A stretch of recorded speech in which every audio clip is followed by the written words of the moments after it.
Je vous propose dans cette capsule vidéo une courte biographie de Victor Hugo, afin que vous en sachiez encore plus sur cet immense écrivain dont nous étudions une œuvre en classe, œuvre mondialement connue, Les Misérables.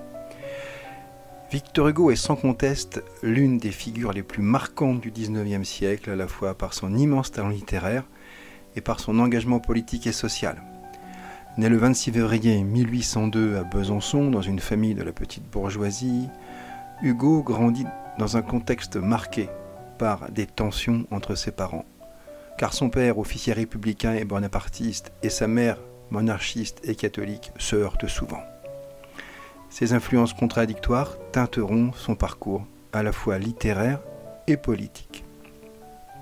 Hugo est l'un des chefs de file du mouvement romantique, auquel il contribue de manière déterminante avec des œuvres littéraires diverses, des romans, des poèmes, des pièces de théâtre.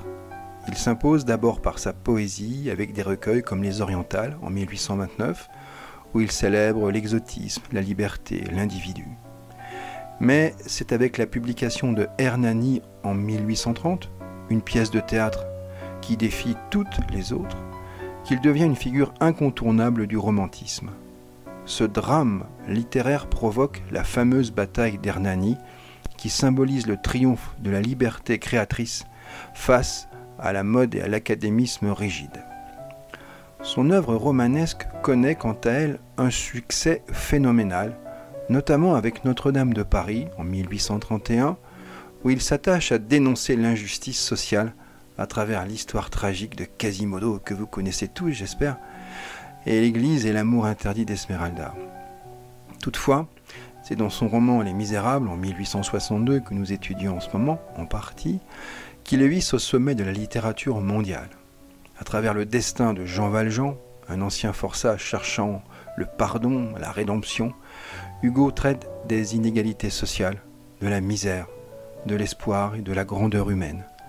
Il dépeint avec une force inédite la condition humaine dans ses dimensions tragiques et sublimes.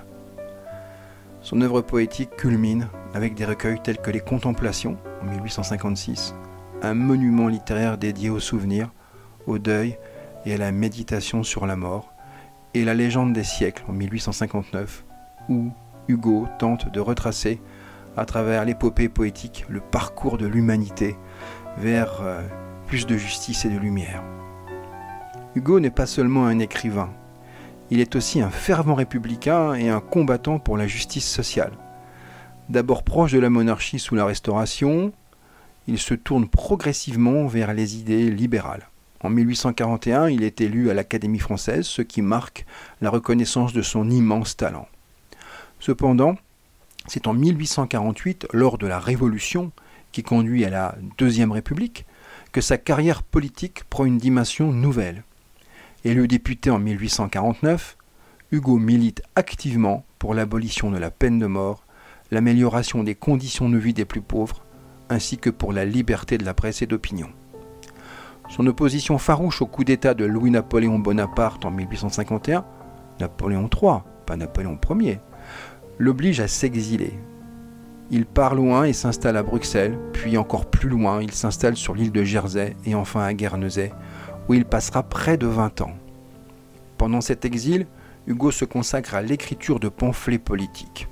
Des écrits un petit peu sulfureux, dont le célèbre Napoléon le Petit en 1852 et Histoire d'un crime en 1877, dans lesquels il dénonce le despotisme, les dictateurs et défend la démocratie.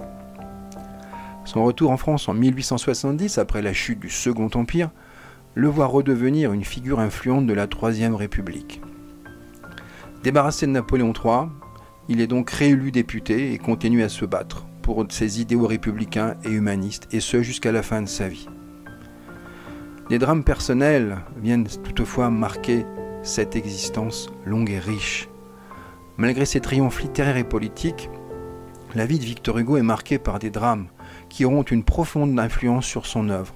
Le décès prématuré de sa fille, Léopoldine, en 1843, dans un accident de noyade sur la Seine, est sans doute le plus grand traumatisme de sa vie.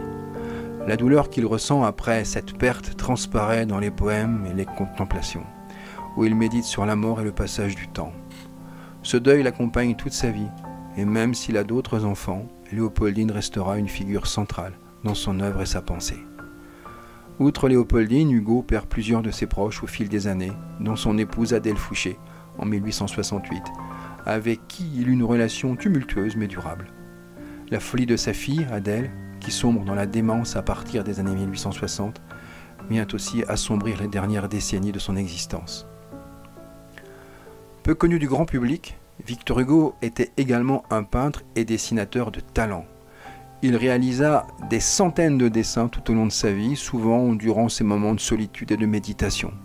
Ses œuvres picturales, principalement des paysages mystérieux et des visions architecturales, sont à l'image de son univers, sombre, puissant et empreint de mysticisme. Ses dessins à l'encre de Chine, dans un style souvent proche de l'abstraction, témoignent d'une sensibilité profonde et d'une capacité à capturer des atmosphères angoissantes ou sublimes. Il a lui-même avoué que, s'il n'avait pas été écrivain, il aurait pu se consacrer pleinement à la peinture. Victor Hugo meurt le 22 mai 1885 à Paris, et ses funérailles sont un événement national.